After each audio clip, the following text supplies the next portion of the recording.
안녕하세요. 이제 우리 올 12월에 있을 45회 영양사 국가고시를 대비해서 우리 같이 공부를 시작하도록 하겠습니다. 제일 먼저 할 것이 이제 일단은 영양학 및 생화학을 들어갈 거고요. 영양학 및 생화학을 들어가기에 앞서서 영양사 시험에 대한 간략한 개요를 좀 알려드릴까 해요. 다 알고 계시겠지만 1교시, 2교시에 나누어서 시험이 치러지고요.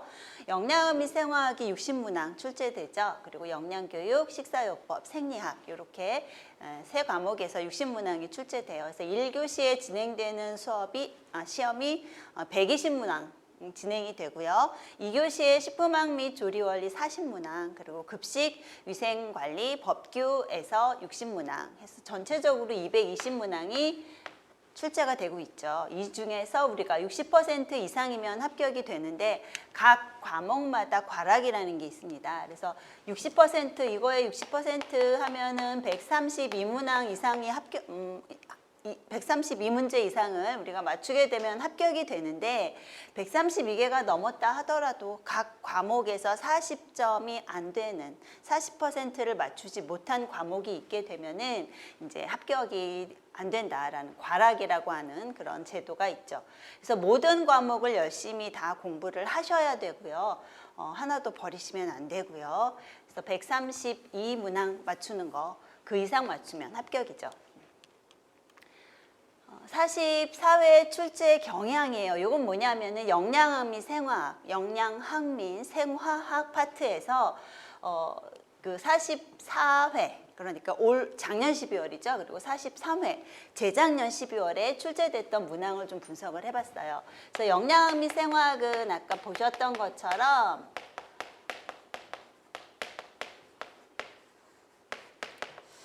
전체가 60문항이죠. 60문항 중에서 영양학, 생화학 파트, 순수하게 영양학, 생화학 파트에서 46문항이고요. 나머지 14문항이 생애주기에서 출제가 되죠. 생애주기 영양학.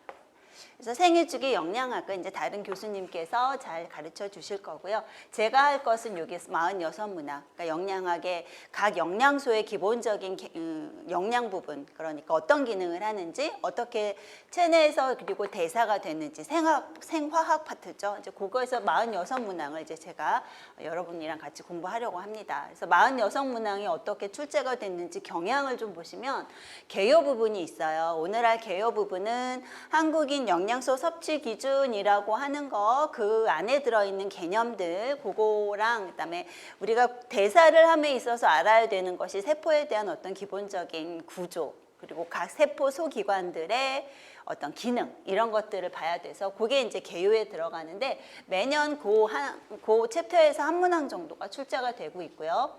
각 영양소, 탄수화물, 단백질, 지방의 경우에는 영양과 대사 이렇게 나눠서 볼 수 있는데 이 대사 부분이 여러분도 아시겠지만 생화학 부분이에요.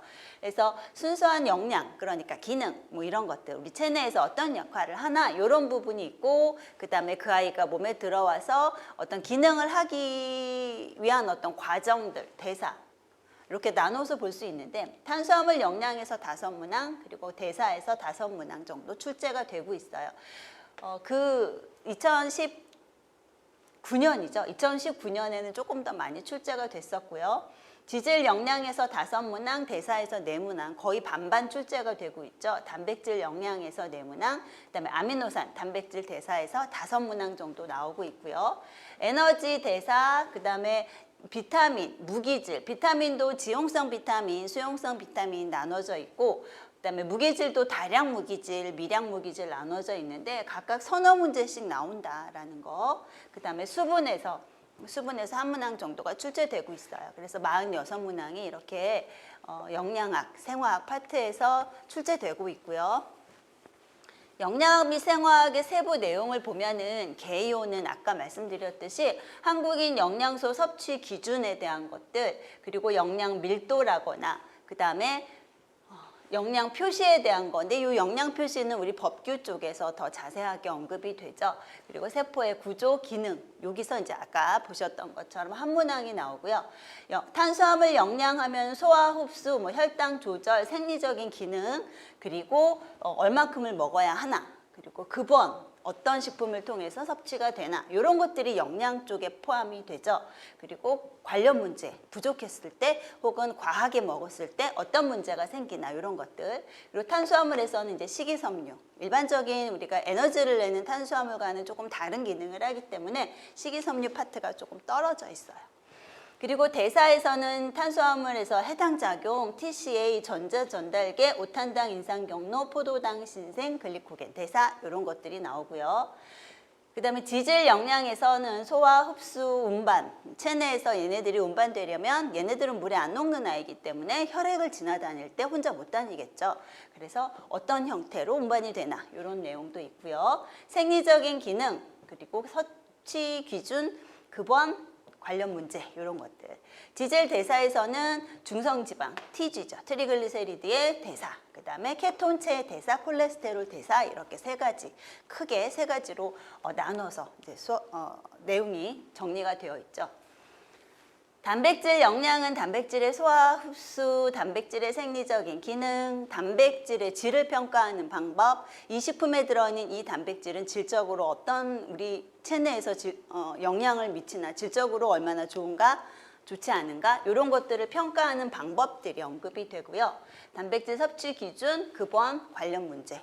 부족했을 때, 너무 많이 먹었을 때 어떤 문제가 생기나 이런 것들이 단백질 영양에서 언급이 되고요.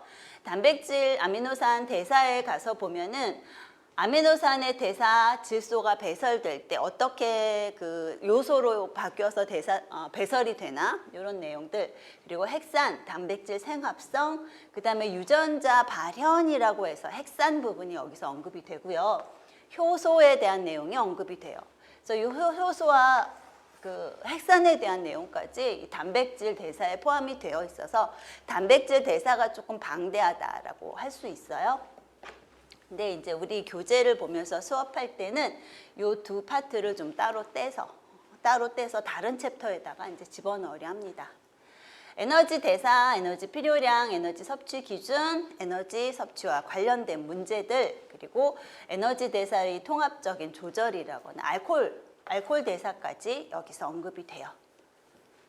지용성 비타민, 수용성 비타민 보면은 이제 어떤 아이들이 지용성 비타민이고 어떤 아이들이 수용성 비타민인지 각각의 기능, 그리고 얘네들이 어떻게 대사되는지. 그래서 비타민에서의 대사는 그렇게 복잡한 내용은 아니에요.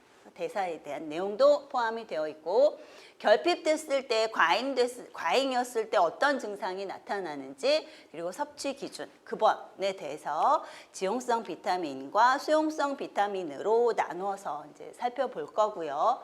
다량 무기질, 미량 무기질도 마찬가지로 이제 종류, 기능, 대사, 그리고 결핍이나 과잉이었을 때의 문제점, 섭취 기준이나 급원 식품에 대한 것들을 이제 나눠서 다량 무기질과 미량 무기질로 나눠서 볼 거고요. 수분에서는 수분의 기능, 인체 수분 균형, 필요량 이런 내용들이 포함이 되어 있어요. 그래서 여기까지가 영양학 및 생화학에 대한 전반적인 내용이고요. 이제 저런 내용들 안에서 이제 문제가 출제된다라는 거고요. 그래서 영양사 시험 자체가 범위가 좀 많기 때문에 어떻게 보면은 그렇게 깊이 있게 우리가 깊이 있는 문제들은 잘 안 나온다라고도 볼 수는 있어요.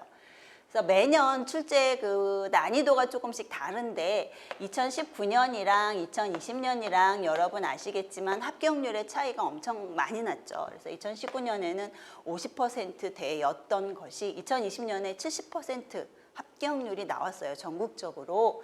뭘 시사하냐면 난이도에 있어서 좀 차이가 있었다라고도 볼 수 있고요. 특히나 뭐 생화학이나 이런 데서는 2020년 출제된 문제를 보시면은 굉장히 그 어렵지 않은 수준에서 많이 출제가 되었고, 상대적으로 2019년은 조금 깊이 있는 효소나 이런 것들에 대한 문제들이 좀 있었죠. 그래서 그런 차이가 조금 있습니다. 그래서 올해 어떠할지 모르니 우리 모든 분야를 그냥 다 공부를 열심히 하셔야 될 것 같고요.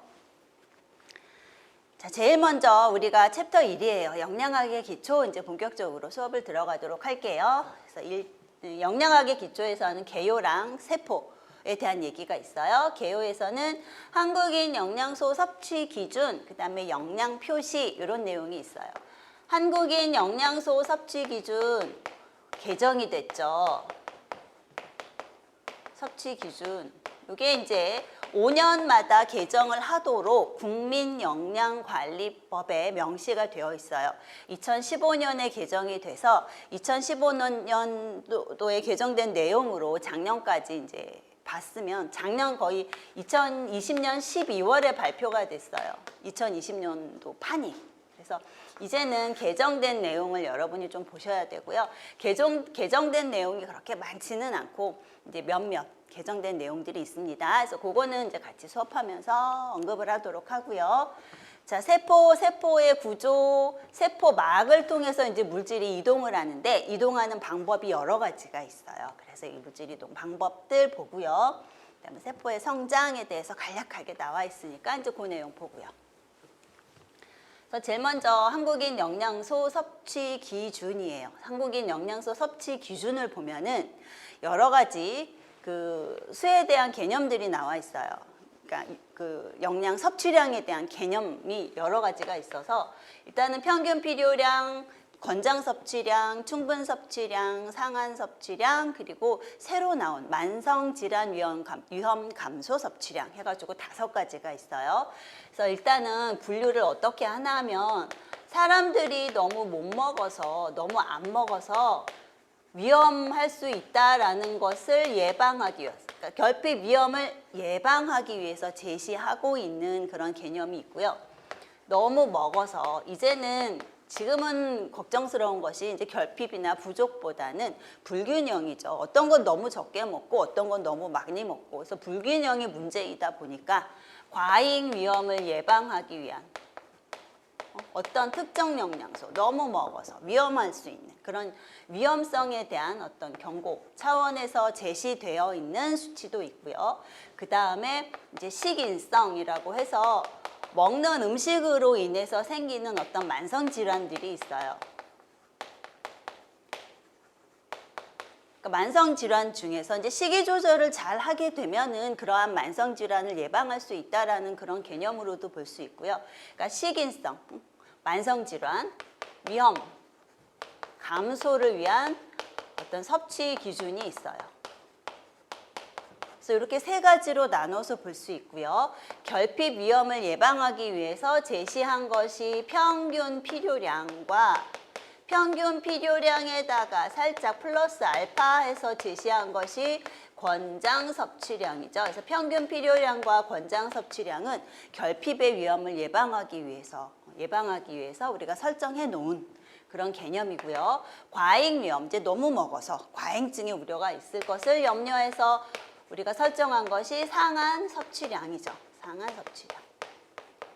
그리고 만성 질환 위험을 감소시킬 것을 이제 감소시키기 위해서 우리가 제시하는 그 섭취 기준이 만성 질환 위험 감소 섭취량이라는 게 있어요. 위험 감소 섭취량.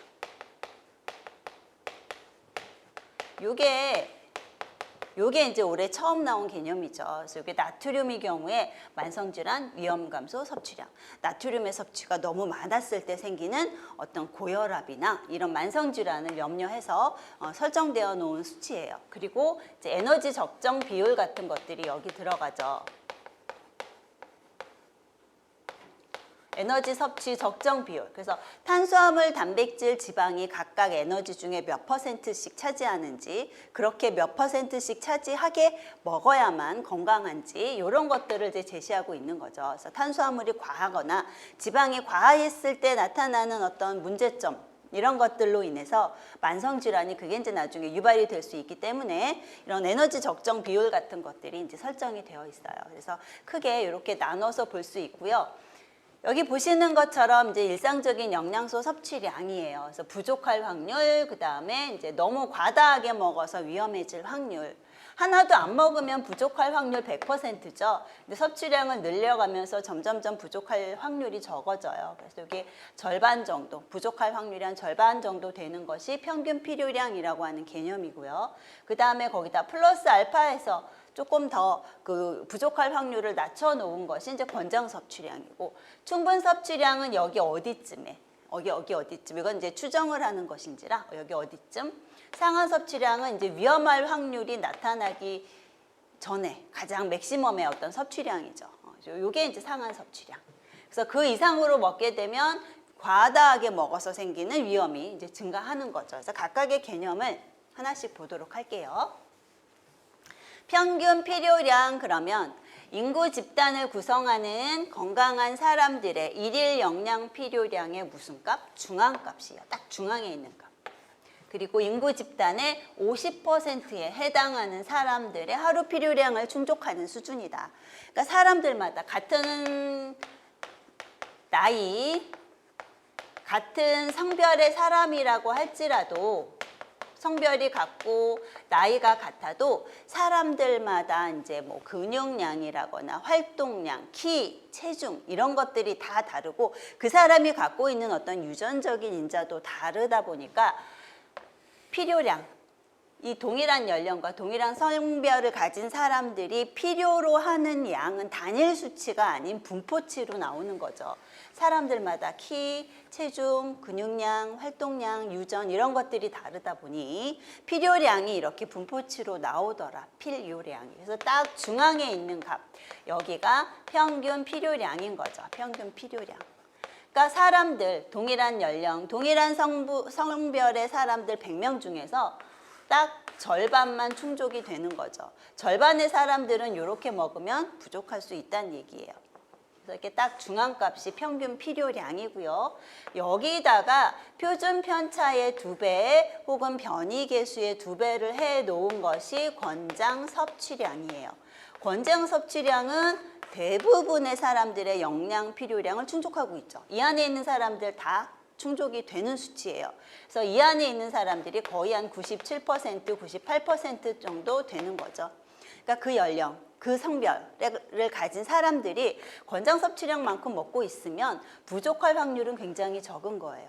그래서 개인을 가지고 우리가 그 사람의 영양 상태를 평가할 때, 예를 들어 그 사람의 섭취량을 조사를 했더니 평균 필요량만큼 먹고 있어요. 그럼 당신은 충족하고 있습니다, 부족합니다 라고 단정지어 말할 수 없죠. 그 사람의 필요량이 여기 있을 수도 있고 여기 있을 수도 있어요.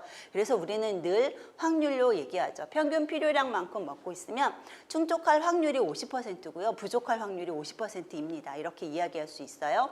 그리고 권장 섭취량만큼 섭취하고 있다. 그러면 충족할 확률이 거의 대부분 97에서 98%이고 부족할 확률이 한 2, 3% 정도 된다라고 얘기할 수 있어요. 왜냐하면 그 사람의 필요량이 여기 있는지 여기 있는지 여기 있는지 여기인지 알 수 없기 때문에.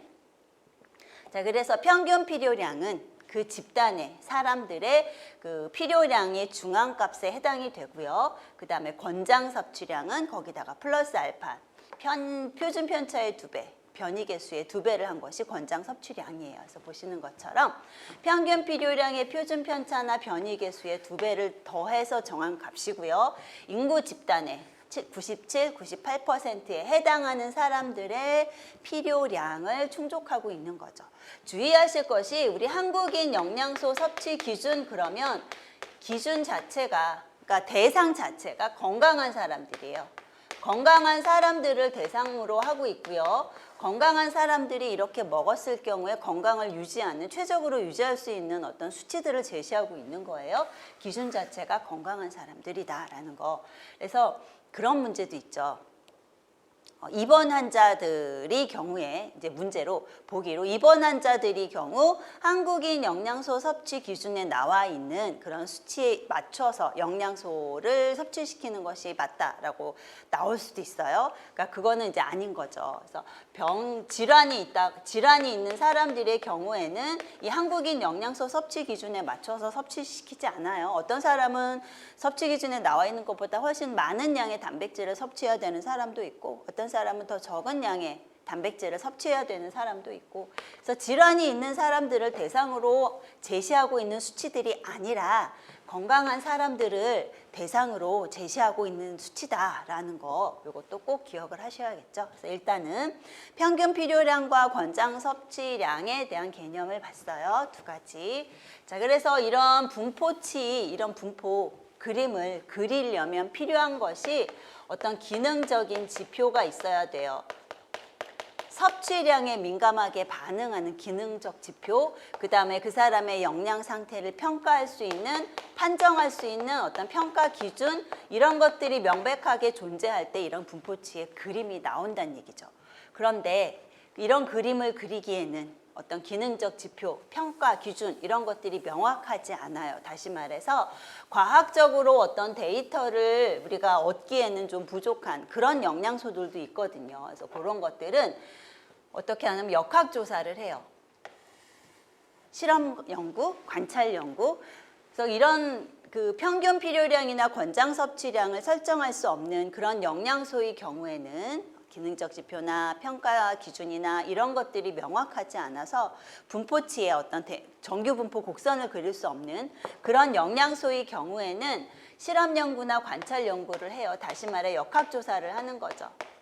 건강한 사람들이 그거 얼만큼 먹고 있길래 지금 건강한가? 이런 식으로 조사를 하는 거죠. 역학조사로. 그래서 영양소 필요량을 추정하기 위한 과학적 근거가 부족할 경우 대상 인구 집단의 건강을 유지하는 데 충분한 양을 설정해 놓은 것이 충분 섭취량이에요. 역학조사한다 그랬죠. 실험 연구를 하기도 하고요. 관찰 연구를 하기도 하고요. 자, 건강하시네. 식이섬유를 얼만큼 드시고 계시길래 건강한가요? 그래서 식이섬유의 어떤 섭취량을 조사를 하는 거죠.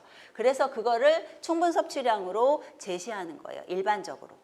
그래서 실험 연구나 관찰 연구에서 확인된 건강한 사람들의 영양소 섭취량, 중앙값 이것을 기준으로 정한 것이 충분 섭취량이다. 그러니까 평균 필요량이 있고요. 권장 섭취량이 있어요. 그러면 충분 섭취량은 없겠죠. 평균 필요량과 권장 섭취량이 제시될 수 없을 때 그때 제시하는 것이 충분 섭취량이에요. 과학적 근거가 부족하다. 그래서 실험 연구나 관찰 연구 같은 그런 역학적인 조사를 통해서 제시해 놓은 거. 어떤 영양소가 충분 섭취량이 제시가 되어 있냐면 식이섬유, 수분, 그 다음에 리놀레산, 알파 리놀렌산, EPA 플러스 DHA. 얘네들은 2020년에 처음 등장한 아이들이죠. 리놀레산에 대한 어떤 섭취 기준은 없었어요. 그리고 알파 리놀렌산이나 EPA 플러스 DHA에 대한 섭취 기준은 없었는데 올해 처음 등장했어요. 이건 조금 있다가 다시 정리를 하고요. 그래서 이런 영양소들에 대해서 충분 섭취량이 나와 있고, 그 다음에 지용성인 거 못 빼고 A 빼고, 비타민 A, D, E, K 네 가지가 지용성인데 A 빼고 나머지 세 개는 충분 섭취량이에요. 그리고 수용성 비타민 중에서는 수용성 비타민 중에서는 약간 언저리에 있는 것 같은 거죠. 끄트머리에 나오는 애들 있죠. 판토텐산이나 비오틴 이런 거는 충분 섭취량으로 제시가 되어 있어요. 그리고 무기질은 대부분 평균 필요량 권장 섭취량인데 나트륨, 염소, 칼륨, 불소, 망간, 크롬 요게 충분 섭취량이에요. 일단 나트륨이라고 하는 아이 요거는 충분 섭취량으로 제시가 되어 있어요. 그래서 나트륨 하면은 왠지 같이 따라 나올 것 같은 애들 있어요. 얘네들은 왠지 세트 같지 않나요? NaCl, K 요거 있고 그 다음에 불소, 망간, 크롬 요게 충분 섭취량이에요. 요게 자, 그래서 충분 섭취량이 제시된 영양소 저런 것들이 있다라는 거. 그 다음에 상한 섭취량 있어요. 상한 섭취량은 이제 너무 많이 먹으면, 그러니까 정해진 우리 기준치보다 과하게 먹었을 때 어떤 과잉증이 있었다라는 어떤 보고가 있으면 그 영양소에 대해서는 상한 섭취량이 제시가 돼요. 그래서 유해 영양이 있었다, 많이 먹었더니 유해 영양이 나타났다라고 알려져 있는 영양소에 대해서 상한 섭취량이라는 게 설정이 되어 있어요. 최대 영양소. 유해 영양이 나타나지 않는 최대 영양소예요. 그래서 아까 그림에도 보셨지만 많이 먹으면 위험 확률이 높아지는데 위험 확률이 나타나기 바로 전, 그러니까 최대한 여기까지는 괜찮아요. 근데 그 이상 먹으면 어떤 유해한 영향이 나타난다라고 해서 제시되어 있는 것이 상한 섭취량이죠. 최대 영양소 값이에요. 저거 최소로 바꿔놓는 문제들도 있어요. 최소 아니라 최대. 그래서 과량 섭취로 인한 유해 영양의 과학적 근거가 있을 때 설정이 돼요. 그래서 이거를 과하게 섭취했을 때, 이 영양소를 과하게 섭취했을 때 어떤 문제들이 발생했다라는 보고가 있으면 상한 섭취량이 제시가 되는데, 상한 섭취량 제시되어 있는 영양소 보시면 우리 일단 지용성 영양소라는 것들은 몸에 많이 축적된다, 저장이 된다라고 알려져 있죠. 그렇기 때문에 과잉증에 대한 우려도 우리가 생각해 볼 수가 있어요. 근데 A, D, E까지만. 비타민 K의 경우에는 저장되는 양이 많지가 않고 대사가 빨리빨리 진행이 되기 때문에 과잉증에 대한 보고가 없어요. 그래서 A, D, E 요 세 가지가 상한 섭취량이 제시가 되어 있고요. 비타민 C 상한 섭취량 있고요. 그래서 비타민 C 하염없이 많이 먹으면 문제 생긴다는 얘기죠. 그리고 니아신, 비타민 B6, 엽산 해가지고 비타민의 경우에는 이렇게 7가지 비타민이 상한 섭취량이 있어요. 그래서 상한 섭취량이 있는 비타민 찾으세요도 가능한 문제라고 생각이 되니까 그것도 살펴보시고요. 그래서 A, D, E, C, 니아신, B6, 엽산. 그 다음에 무기질은 보시면은 지금 거의 다 들어있어요. 한국인 영양소 섭취 기준에서 무기질은 15종에 대해서 섭취 기준이 제시가 되어 있는데 이 중에서 11종이 상한 섭취량이 있어요. 상한 섭취량이 있다. 그러니까 없는 걸 우리가 기억하는 게 오히려 쉽겠죠. 그러니까 4가지 종류가 상한 섭취량이 제시되어 있지 않아요. 4가지가 뭐냐면 아까 봤던 그 나트륨 하면 왠지 같이 나와줘야 될 것 같은 얘네들 거기다가 크롬 하나만 추가하시면 돼요. 요 4가지는 상한 섭취량이 없어요. 그리고 나머지 11가지에 대해서 상한 섭취량이 제시되어 있다라는 것도 우리가 이렇게 기억을 하면 될 것 같고요.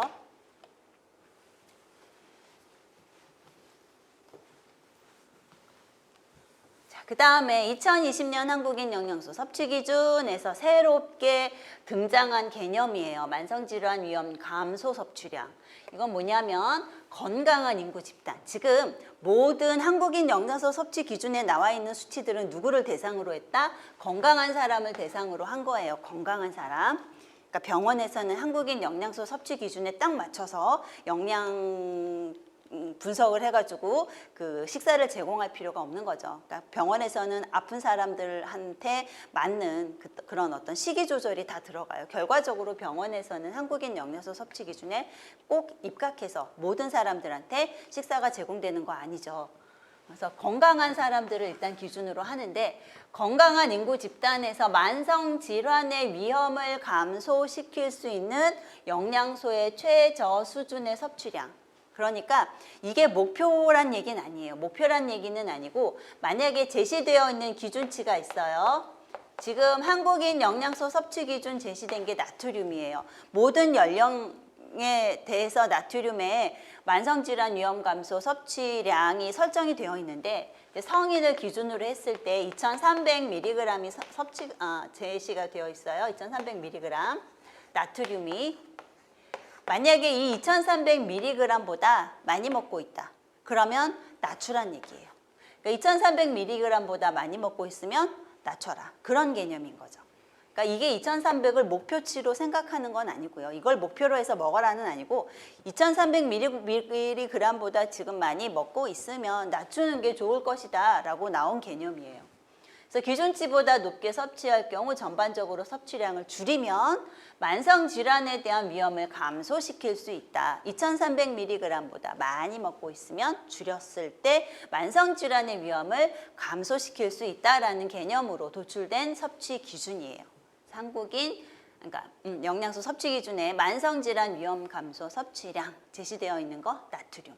저 나트륨이 기존에는 목표 섭취량 해서 2,000mg이 있었어요. 근데 그 개념을 이제 바꾼 거죠. 목표 섭취량이라는 말 없고요. 이제 만성질환 위험 감소 섭취량이라는 것이 이제 새롭게 나왔다. 나트륨에 대해서 제시되어 있다라는 거 기억하시고요.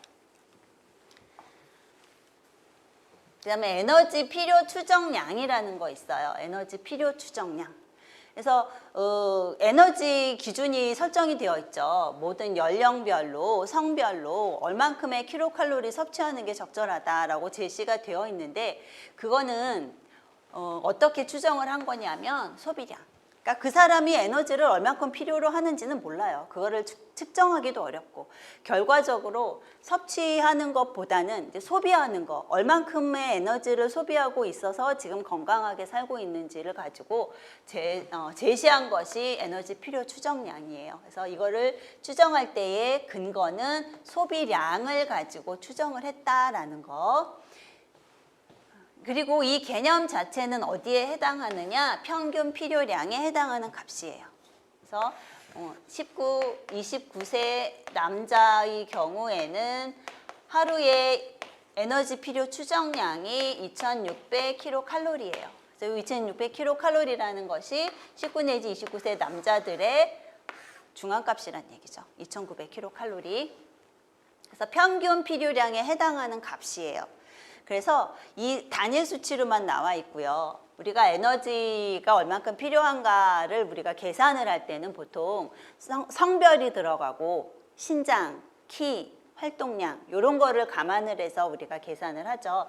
근데 요 2600kcal 에너지 필요 추정량을 만약에 설정을 했다. 활동 정도는 저활동으로 잡은 거예요. 저활동. 그러니까 활동을 많이 하는 사람은 요거보다 좀 많이 먹어야 되겠죠. 그러니까 우리나라 사람들이 워낙 보편적으로 활동을 많이 하지 않더라. 그래서 저활동을 기준으로 제시해 놓은 값이에요. 그래서 에너지를 우리가 이거는 뭐 급식 관리에서 나오겠지만 에너지를 우리가 추정할 때는 신장이랑 체중이랑 그다음에 성별 그다음에 뭐 그 활동 정도 뭐 이런 것들을 가지고 우리가 에너지를 추정을 하죠. 그래서 저활동을 기준으로 했다라는 거.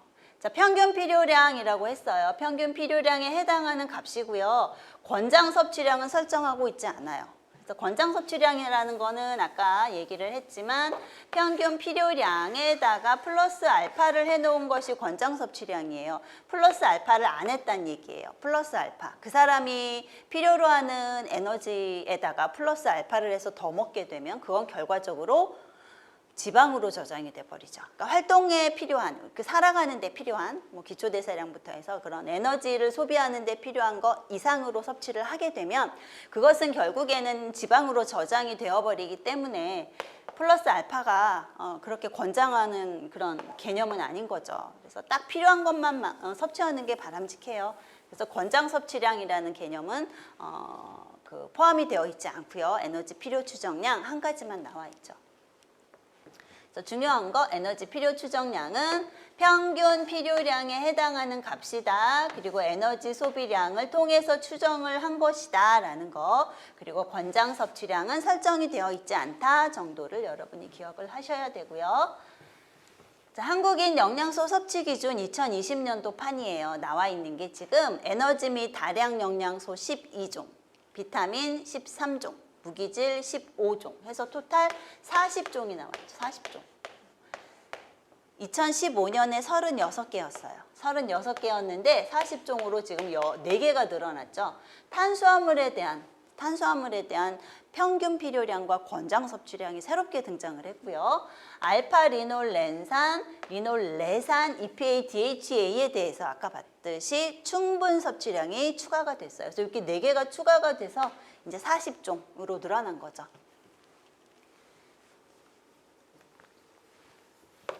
자, 한국인 영양소 섭취 기준을 활용하는 거 이거는 참고로 보시고요. 뭐냐면 이제 식사를 평가할 때도 한국인 영양소 섭취 기준에 나와 있는 데이터들을 우리가 사용을 하고요.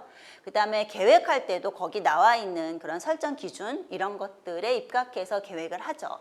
평가할 때 개인의 식사 평가, 식사의 적절, 부적절 여부를 평가할 때 우리가 한국인 영양소 섭취 기준을 써요. 적절, 부적절. 근데 이거를 우리가 확률로 얘기한다 그랬어요. 그러니까 충분하십니다, 아닙니다를 단정지어 이야기할 수 없고 확률로 얘기한다. 사람의 필요량이 어디가 있는지 모르니까. 이 사람이 지금 먹고 있는 양이 이만큼인데 실제로 몸에서 필요로 하는 양이 여기인지 우리가 알 수 없기 때문에 지금 부족할 확률이 낮다 아니면은 충분히 섭취할 확률이 높다 뭐 이렇게 이야기를 확률로 얘기하는 경향이 어쩔 수 없이 있죠. 집단의 식사 평가는 필요량을 충족시키지 못하는 사람들의 비율, 섭취하고 있는 양을 가지고 평균 필요량보다 못 먹고 있는 사람들의 퍼센트가 어느 정도 되나를 가지고 집단의 식사를 평가해요. 계획할 때는 개인의 식사 계획을 할 때는 권장 섭취량, 충분 섭취량과 비슷하게 그리고 상한 섭취량 미만이 되도록 그렇게 계획하고요.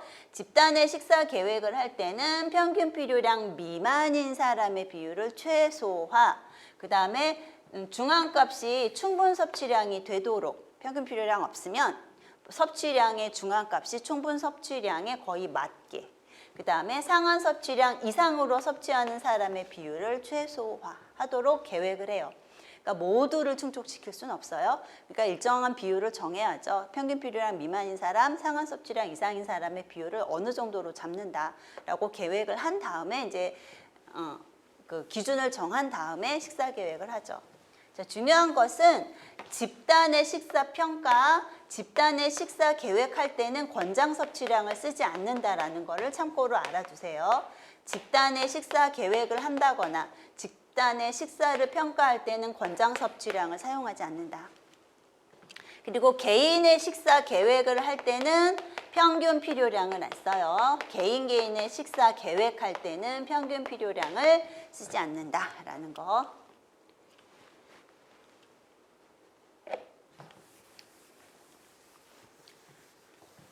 한국인 영양소 섭취 기준에서 에너지 적정 비율 나왔어요. 이거 안 바뀌었어요. 이거는 2015년이랑 동일해요. 그래서 탄수화물은 모든 연령에 대해서 55 내지 65%. 그 다음에 단백질은 모든 연령에 대해서 7에서 20%.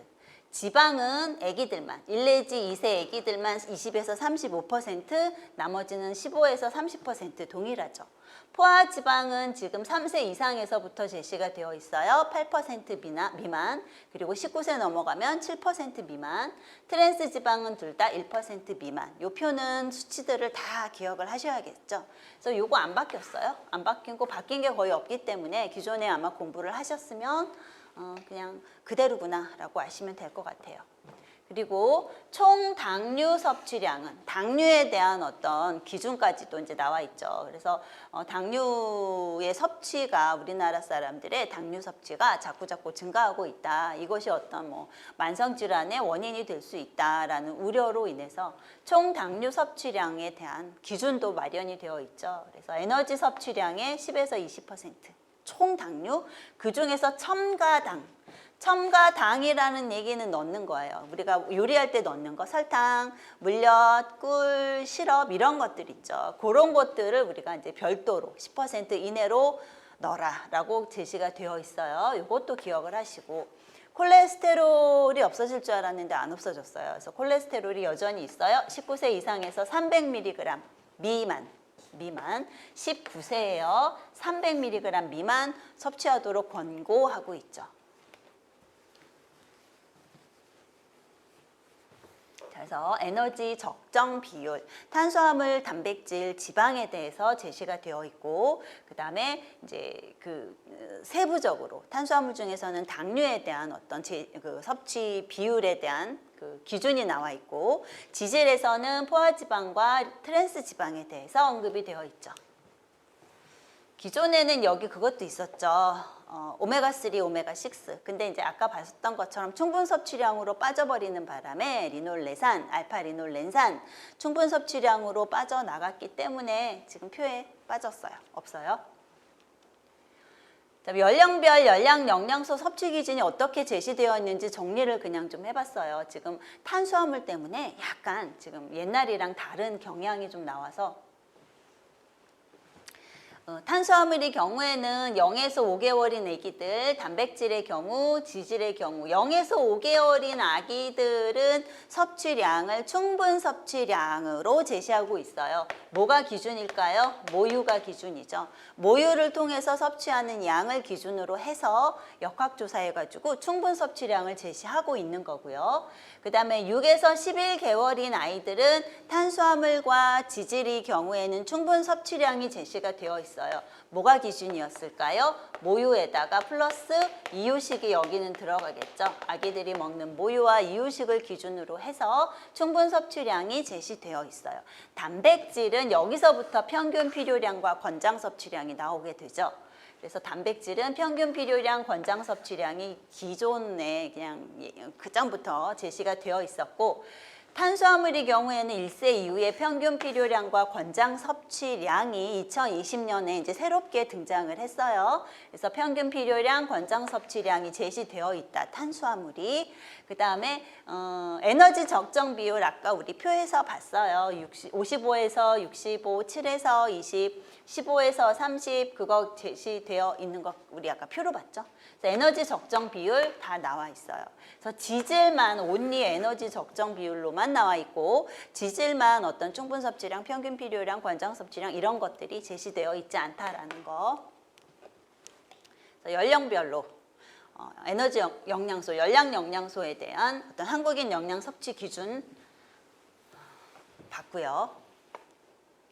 그다음에 식사 구성안이 나와요. 보통 식사 구성안 하면은 이제 한국인 영양소 섭취 기준 끄트머리에 나오는 거고, 일반 사람들이, 일반적인 건강한 사람들이 칼로리에 맞춰서 영양소를 이제 골고루 섭취할 수 있게, 쉽게 섭취할 수 있게 그 방법을 제시하기 위해서 나와 있는 게 식사 구성안이죠. 그래서 식품을 6가지 식품군으로 나눠 가지고 1인 1회 분량을 제시를 해주고, 1인 1회 분량을 몇 회씩 섭취했을 때 열량이 채워지나, 열량이 채워짐과 동시에 다른 영양소들이 골고루 섭취되나를 제시하고 있는 것이 식사 구성안이에요. 그래서 식품을 6가지 군으로 나누고 있죠. 곡류, 고기, 생선, 달걀, 콩류, 계란, 콩류, 여기 견과류도 들어가요. 견과류도 단백질 식품으로 집어넣고 있고요. 채소류, 과일류, 우유, 유제품류, 유지당류 있어요. 여기에 깨는 여기 들어가요. 깨.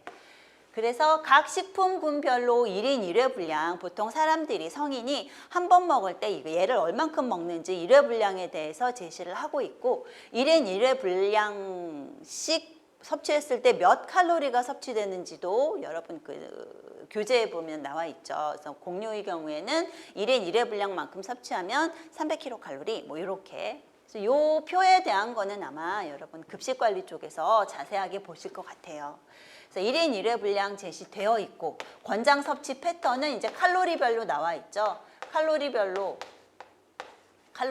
쭉 있고, 각 식품군별로 몇 회씩 섭취를 하면은 이 칼로리를 에너지뿐만 아니라 영양소 균형에 맞춰서 섭취할 수 있는지가 제시되어 있어요. 그래서 영양사들이 실제적으로 메뉴 짤 때 이거를 많이 참고하죠. 그래서 이거랑 식품교환표도 아실 거예요. 약간 패턴이 비슷한데 개념이 좀 다르죠. 식품교환표는 주로 이제 병원에서 많이 사용을 하고요. 그래서 식사 구성안이라는 게 아직 얘는 개정이 안 됐어요. 그래서 매년 한국인 영양소 섭취 기준 개정 들어갈 때 보면은 식사 구성안도 조금 바뀌는 부분들이 있는데, 아직 2020년 개정안에서는 식사 구성안에 대한 개정 사항은 없고요. 알아봤더니 이제 올해 연구가 들어간대요. 그러니까 내년에는 이 식사 구성안에 대한 개정 내용 같은 것들이 이제 또 추가가 될 수 있겠죠. 한국인 영양소 섭취 기준 보면은 뒤에 이런 그림 나와요. 자전거 나오죠? 자전거. 그래서 뒷바퀴에 식품 구성 자전거 해가지고 뒷바퀴에다가 식품의 6가지 식품군을 둘, 셋, 넷, 다섯, 하나 빠졌죠. 뭐가 없어요? 유지당류 빼고. 유지, 당류 빼고 나머지 식품군들을 얼만큼씩 섭취하는 게 적절한지 지금 이 표로 바퀴에다가 분할을 해가지고 보여주고 있죠. 그래서 뭐 곡류의 경우는 매일 2 내지 4회 섭취해라. 회, 약간 1인 1회 분량 나와 있다 그랬죠. 그리고 고기, 생선, 달걀, 콩류는 매일 3 내지 4회 섭취를 하고, 그다음에 채소는 매 끼니 2가지 이상, 뭐 과일은 매일 1~2개, 우유나 유제품은 매일 1~2잔 이렇게 해가지고 하루에 섭취하면 바람직한 분량을 제시를 해주고 있죠. 유지 당류는 바퀴에서 빠졌고요. 그 다음에 앞바퀴에 물이 있어요. 물이 있는 이유는 이제 수분 섭취를 강조하기 위해서, 이게 전체적으로 자전거인 이유는 활동하라고, 활동량을 좀 늘려라 라는 취지에서 자전거였죠. 옛날엔 탑이었는데 자전거로 바뀌었어요.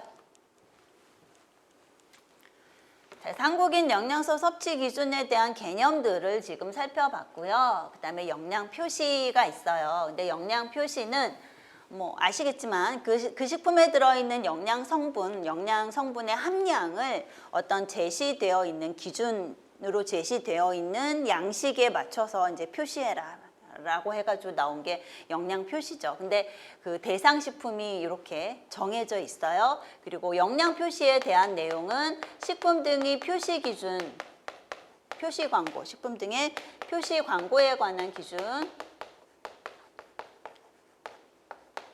관한 기준이 아니라 관한 법률에 명시가 되어 있죠. 그래서 나와 있지만 식품 등의 표시 광고에 관한 법률에서 이 영양 표시에 대한 내용들이 자세하게 언급이 되어 있어서 법규 공부하시다 보면 이 내용이 또 나오죠. 그래서 우리가 꼭 의무적으로 영양 표시를 해야 되는 식품들, 이것도 한 번씩 눈에 익혀두시고요. 대체적으로 보면은 이 영양 표시를 좀 강조하고 싶은 것이 아이들, 아기들, 어린애들이 먹는 식품들, 특히나 영양 성분 굉장히 중요하잖아요. 그래서 어린애들이 즐겨 먹는 식품들이 많이 포함이 되어 있어요. 보시면. 그리고 이제 즉석 조리식품 같은 거 들어가 있고요. 특수 용도식품 포함되어 있고요. 식용 유지류 같은 것들이 포함되어 있고, 그리고 건강기능식품 나와 있고, 그래서 영양 표시 의무 대상 식품들 이렇게 있고요. 그 다음에 표시 대상 영양 성분이 있어요. 아까 나와 있던 그런 식품들에 대해서 영양 표시를 하는데 의무적으로 영양 표시를 해야 되는 영양소, 영양 성분 뭐가 있냐면 열량이 있고요, 나트륨이 있고, 탄수화물, 당류, 지방, 트랜스지방, 포화지방, 콜레스테롤, 단백질 그렇게 있어요. 그러니까 이것도 9가지예요. 9가지고 일단 에너지 그러니까 음식 같은 거, 식품 같은 거 구매하실 때 뒤집어 보면서 자꾸 눈에 익히시면 굳이 외우지 않아도 아마 아실 수 있을 거예요. 그래서 맨 위에 보면은 칼로리, 에너지 써 있어요. 그리고 탄수화물, 단백질, 지방 이렇게 들어있고요. 그 다음에 나트륨 있어요.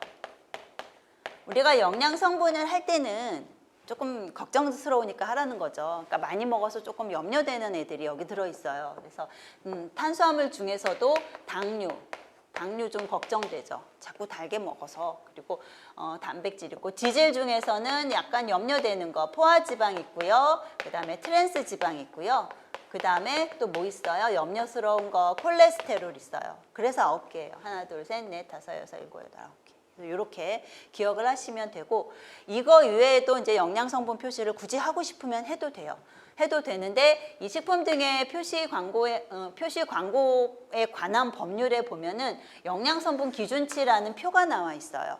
그 표에 보면은 33가지의 영양소에 대한 어떤 기준치들이 나와 있는데, 그거랑 비교해서 강조 표시 같은 거 할 수 있어요. 강조 표시. 그래서 굳이 이제 뭐 칼슘을 더 넣었다. 그러면은 이제 칼슘을 우리가 이만큼 넣었으니까 자랑하고 싶잖아요. 그래서 그럴 경우에는 이제 여기다가 칼슘을 추가할 수도 있고요. 그럴 때 이제 강조 표시 같은 것도 가능해요. 그래서 강조 표시에 대한 기준은 이제 별도로 있죠. 그래서 영양 성분에 대한 어떤 함량 강조를 하는 경우도 있고요. 그리고 영양 성분 비교 강조하는 경우도 있어요. 함량을 강조하는 거 뭐라고 쓰죠? 고칼슘 뭐 이런 거 쓰죠. 그리고 무지방, 뭐 저지방 뭐 이런 얘기들을 써요. 그리고 비교할 때는 덜, 더, 뭐 강화, 뭐 이런 말 있죠. 그러니까 이런 말들을 쓸 때는 이제 다른 거랑 비교해서 써야 되고요. 거기에 대한 기준은 또 별도로 마련이 되어 있죠. 그래서 이런 말을 아무렇게나 막 쓰는 건 아니고 기준에 입각해서 써요. 그래서 이런 식으로 강조 표시 같은 것도 할 수 있어요. 그래서 33가지 영양소에 대해서 거기 나와 있는 기준치에 입각해서 우리가 표시할 수 있다라는 거.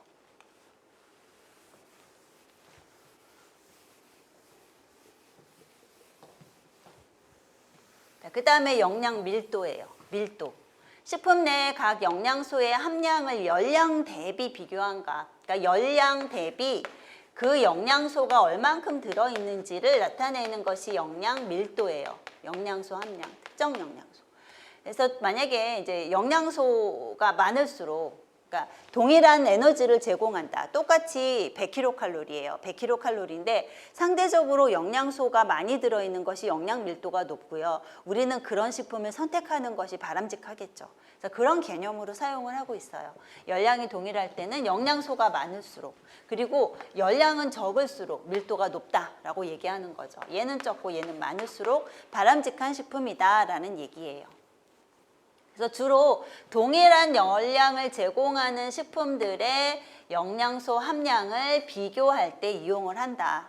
상대적으로 영양소 없이 열량만 들어있는 걸 우리가 MT 칼로리 식품이라고 얘기하죠. 대표적으로 뭐 청량음료 같은 거, 사이다나 콜라나 이런 것들을 우리가 MT 칼로리 식품이라고 해요. 에너지만 제공하고 딴 건 없어요. 다른 영양소가 없어요. 그런 애들은 영양 밀도가 굉장히 낮은 거죠. 그래서 작년에도 얘기했지만 이런 거 있어요. 우유가 있고 콜라가 있고 열량이 어디가 높으냐면 에너지가 같은 뭐 똑같이 200ml다라고 했을 때 에너지가 더 많이 나가는 거는 우유가 더 많이 나가요. 왜일까요? 유지방이 있어요. 단백질 있고 지방이 있고 막 이래요. 얘는 당만 있죠. 탄수화물만 있죠. 그래서 얘가 에너지가 더 많이 나가요. 이거 착각하기 쉬운 부분 중에 하나죠. 그럼에도 불구하고 콜라 별로 안 좋아요. 얘가 더 좋아요라고 하는 이유는 여기에는 에너지뿐만 아니라 다른 영양소들이 골고루 많이 들어있어요. 그러니까 영양 밀도 자체가 굉장히 높은 거죠. 그래서 얘는 그냥 에너지만 있고 영양소가 없으니 영양 밀도는 굉장히 낮은 그런 식품이고, 그래서 선택할 때 우리가 에너지 대비 영양소가 많이 함유되어 있는 영양 밀도가 높은 식품을 선택하는 것이 바람직해요. 그래서 식품 선택할 때 참고할 수 있는 것이 영양 밀도라고 하는 개념이죠. 자, 그 다음에 이제 세포예요. 세포. 조금 쉬었다 할게요.